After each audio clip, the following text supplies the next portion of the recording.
Hola amigos, ¿cómo están? Hoy les voy a platicar de la energía en las reacciones químicas.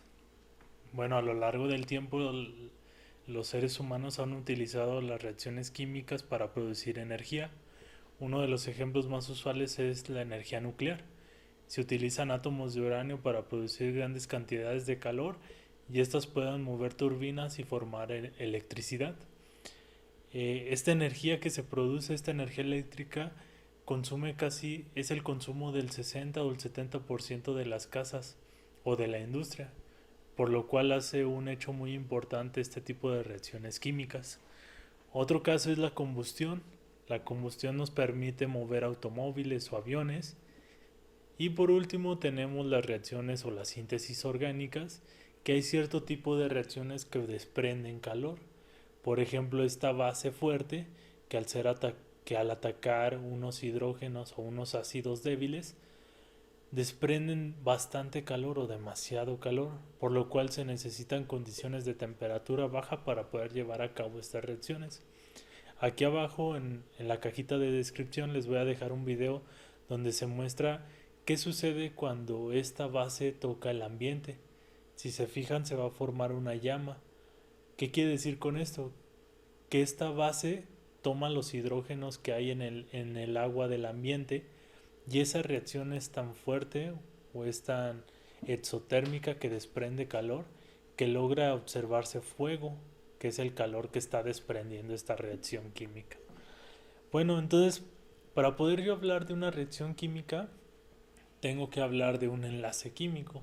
Y me voy a preguntar, ¿cómo se forman los enlaces químicos? Y para poder contestarlo, pues necesito ir hasta lo más profundo, que es cómo es un átomo o qué conforma un átomo. Bueno, pues el átomo lo conforman tres partículas fundamentales, que es el electrón, el protón y el neutrón. Y en este caso, pues yo me voy a referir más en el caso del electrón. Ahora, antes de pasar a lo que es el electrón, siempre en la tabla periódica yo voy a encontrar el número atómico, que este me va a decir la cantidad de átomos y la cantidad de electrones que contiene cada átomo, cada elemento. Ahora, si se fijan, el electrón siempre va a estar dando va a estar por afuera del núcleo. ¿Y qué quiere decir con esto? Que el electrón va a ser el encargado de formar enlaces y de determinar las estructuras de las moléculas resultantes. Recordemos que el electrón va a actuar como una dualidad. Puede actuar como una partícula o puede actuar como una onda.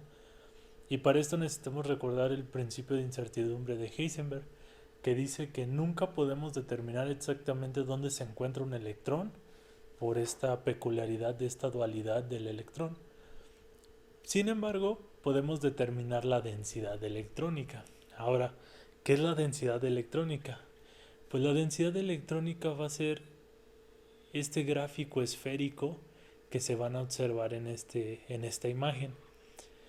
Y todos este tipo de gráficos yo le voy a llamar orbitales. Hay orbitales S, orbitales P, orbitales D y orbitales F, que va a ser la densidad electrónica que va a producir el electrón al estarse moviendo, que era lo que observábamos en esta imagen. El electrón va a estar en constante movimiento y por el principio de incertidumbre de Heisenberg yo nunca voy a poder determinar dónde se encuentra un electrón, pero sí voy a identificar dónde se va a encontrar, dónde va a estar una densidad electrónica.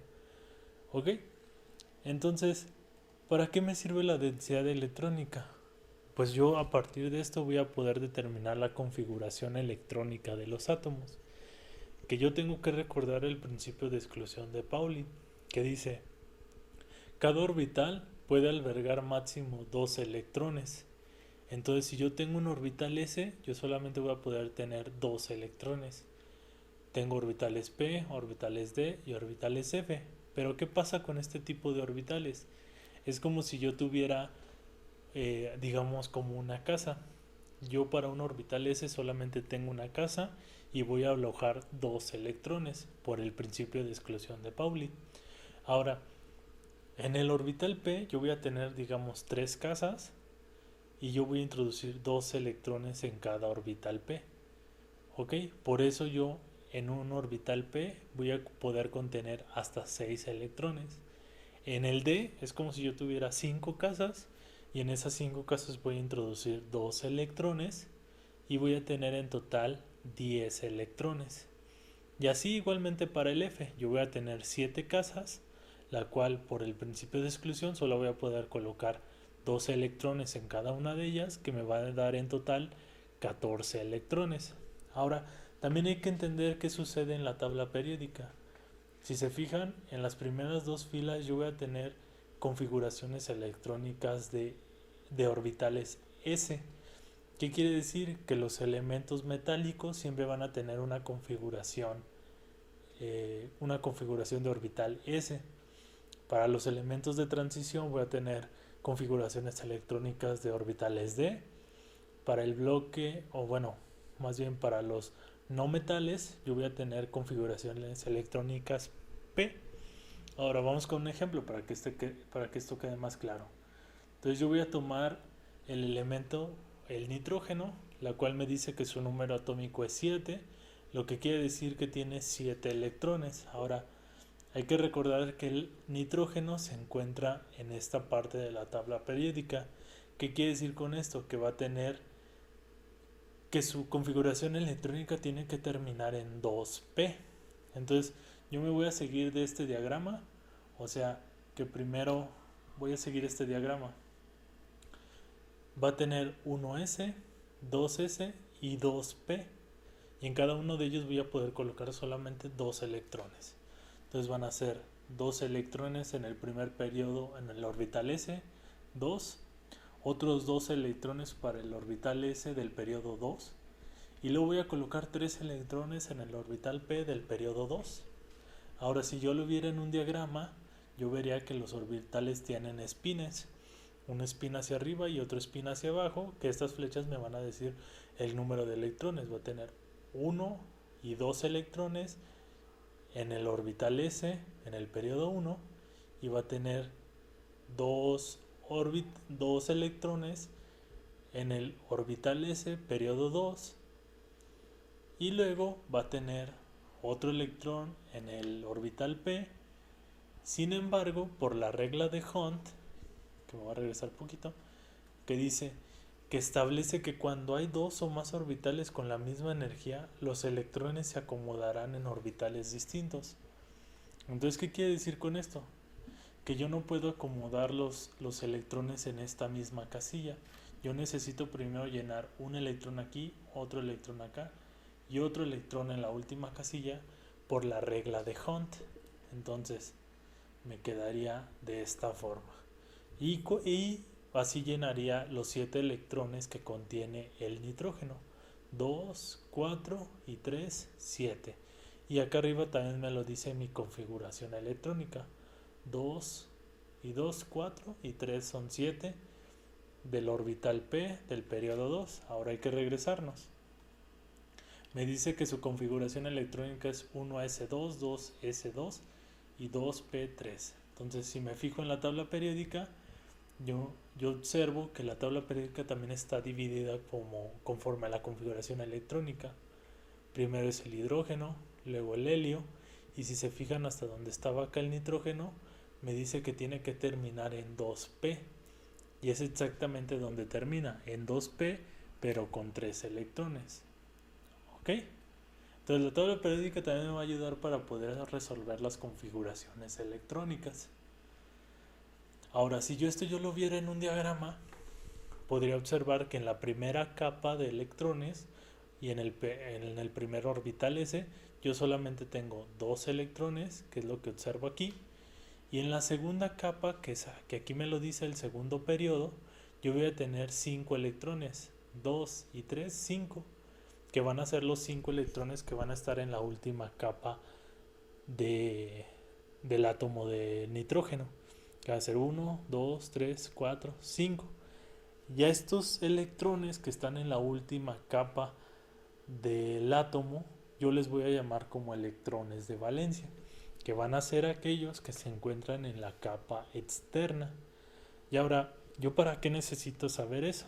Bueno, pues en 1915 Luis propuso la teoría que establece que una capa llena de electrones es muy estable y que los átomos transfieren o comparten electrones para lograr tener una capa llena de electrones. ¿Qué quiere decir esto? Que una capa llena de electrones es la configuración de un gas noble, como el helio, el neón o el argón. Y a este principio se le llamó como la regla del octeto. ¿Qué quiere decir? Que para Lewis, él teorizó que todas las moléculas, para poder tener una forma estable o su nivel de energía estable, siempre van a querer formar o compartir 8 electrones. En este caso, para que el nitrógeno llegue a la regla del octeto, necesitaría que le compartieran 3 electrones, ya que él solamente tiene 5 electrones para compartir. Entonces, Lewis propuso algo llamado que es la estructura de Lewis, la cual es un diagrama de cómo se esquematizan las moléculas y de cómo se observan estos últimos electrones de valencia y cómo se comparten entre los átomos para poder ver cómo se enlazan o cómo es un enlace químico más bien. Entonces la estructura de Lewis comienza observando el número de oxidación de la molécula, la cual yo observo que en este caso el metano, su número de oxidación del carbono es -4 y del hidrógeno es +1. Recordemos que la sumatoria del número de oxidación me tiene que dar 0 y yo observo que el carbono tiene el número más alto de oxidación, por lo cual yo lo voy a colocar aquí al centro y después lo voy a compartir con los hidrógenos. Ahora, yo si me voy aquí a la tabla periódica me doy cuenta que está dividida por grupos. Está 1, 2, 3, 4, 5, 6, 7, 8. ¿Qué observamos? Que estos, los gases nobles, cumplen la regla del octeto, por eso están en el grupo 8. Si nos vamos a nuestro ejemplo del nitrógeno, está en el grupo 5. 1, 2, 3, 4, 5, que es aquí el nitrógeno. ¿Y qué quedamos con los electrones de valencia? Que el nitrógeno solamente tiene 5 electrones de valencia. Entonces yo al observar la tabla periódica me va a decir, según el grupo, cuántos electrones de valencia contiene cada elemento. ¿Qué quiere decir? Que el fósforo también va a tener 5 electrones de valencia. Por ejemplo, el oxígeno va a tener 6 electrones de valencia, el azufre, el selenio. Y en este caso vamos con el carbono. El carbono está en el grupo 4. Vuelvo a contarlo. 1, 2, 3, 4. Aquí está el carbono, está en el grupo 4. ¿Qué quiere decir con esto? Que el carbono en su última configuración electrónica, en su última capa de orbital, solamente va a poder compartir 4 electrones. Y de hecho aquí yo lo simbolizo con un punto negro. Sería 1, 2, 3, 4 electrones que puede compartir. Y el hidrógeno, como está en el grupo 1, solamente puede compartir un electrón, que sería 1, 2, 3, 4. O sea, cada átomo de hidrógeno solamente puede compartir un electrón y así formar la estructura del metano. Y esta sería la estructura más estable. Ahora, si los contamos, 2, 4, 6, 8. Son 8 electrones que comparten. ¿Qué quiere decir esto? Que cumplen la regla del octeto, que es la que propuso Lewis.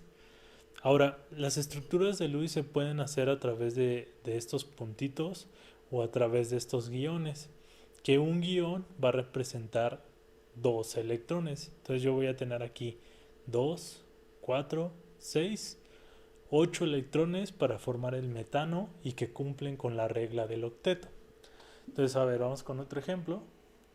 Yo tengo el ácido sulfúrico, vuelvo a determinar su número de oxidación y me doy cuenta que el azufre tiene el número de oxidación más alto.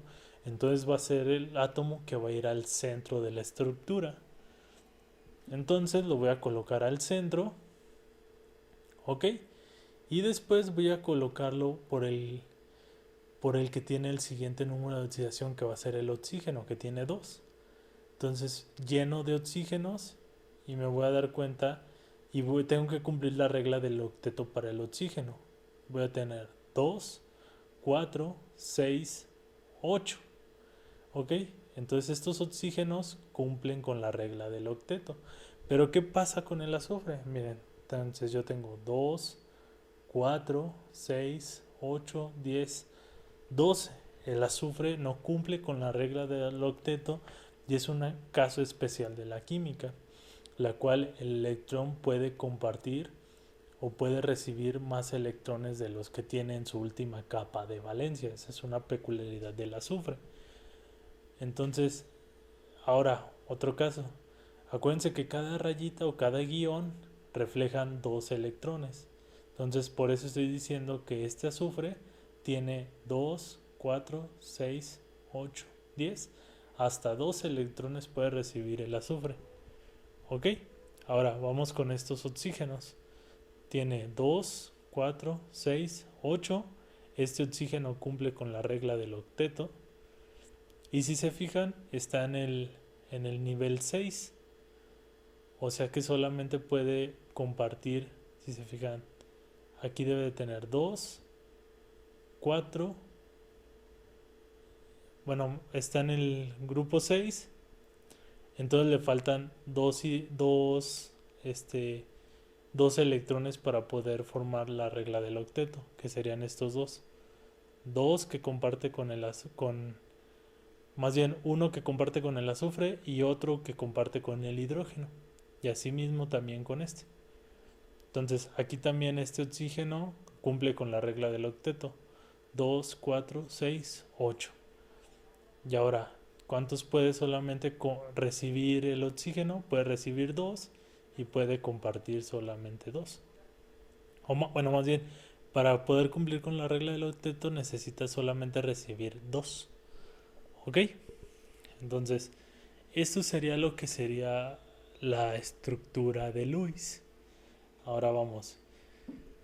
Estas estructuras de Lewis lo que me van a dar son tipos de enlaces químicos, o más bien de ahí se desenlazan los tipos de enlaces que existen. Uno de ellos son el enlace iónico, que es este tipo de enlace que se forma entre metales y no metales.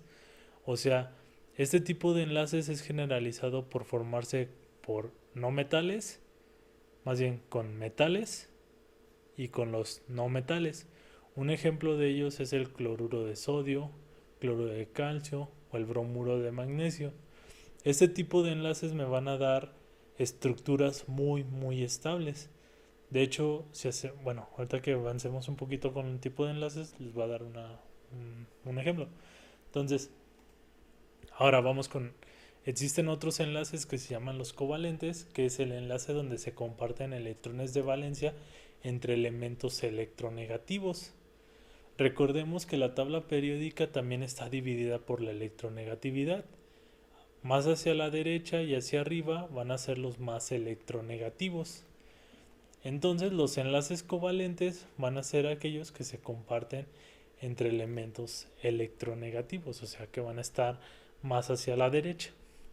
Este tipo de enlaces, por ejemplo, y estos enlaces se dividen en dos: enlaces covalente no polar y covalente polar. Este tipo de enlaces, el no polar, ocurre entre no metales que tienen el mismo valor de electronegatividad. Un caso de ellos sería un cloro con un cloro. ¿Ok? Entonces volvemos a la tabla periódica y nos damos cuenta que es un átomo electronegativo y que aparte es un no metal. Entonces el tipo de enlaces entre cloro y cloro se les llama covalente no polar.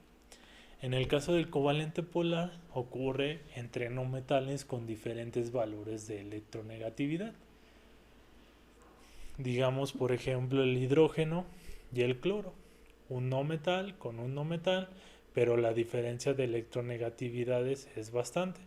El hidrógeno se encuentra totalmente a la izquierda y el cloro se encuentra a la derecha. Y este tipo de enlaces forman covalentes polares. También existen ciertas atracciones o otros enlaces como los no metálicos que hacen estructuras bastante rígidas y bastante fuertes. Y los puentes de hidrógeno, que son atracciones entre hidrógenos e hidrógenos, que estas pues suelen no ser atracciones tan fuertes con respecto a enlaces iónicos, por ejemplo. Por ejemplo, si observamos la glucosa, que son enlaces covalentes y también pueden ser puentes de hidrógeno, al formar yo, por ejemplo, caramelo, vemos que se funde rápido. Y esa es una característica de los enlaces. La cantidad de energía que tú necesitas para poder, no sé, disolver ciertos químicos va a estar referida a los enlaces que contiene la molécula. Vuelvo a lo mismo, la glucosa o el azúcar que comúnmente conocemos, cuando tú haces caramelo, esta se funde muy rápido. Y es por eso, porque contiene enlaces covalentes o atracciones de puente de hidrógeno. Y si por ejemplo tú quisieras fundir el cloruro de sodio, que es la sal común que todos utilizamos para darle sabor a la comida, esta se funde hasta los 800 grados. O sea, este tipo de enlaces necesitan suficiente o bastante energía para poder romperse, que eso es lo que está, que esa es una de esas características de los enlaces. Entonces, bueno, hasta aquí es el video de hoy. Espero les haya gustado. Espero se suscriban al canal y si les gustó o no les gustó el video, pues me regalen una manita arriba o una manita hacia abajo. Espero les haya gustado y cualquier duda estoy a sus órdenes. Saludos.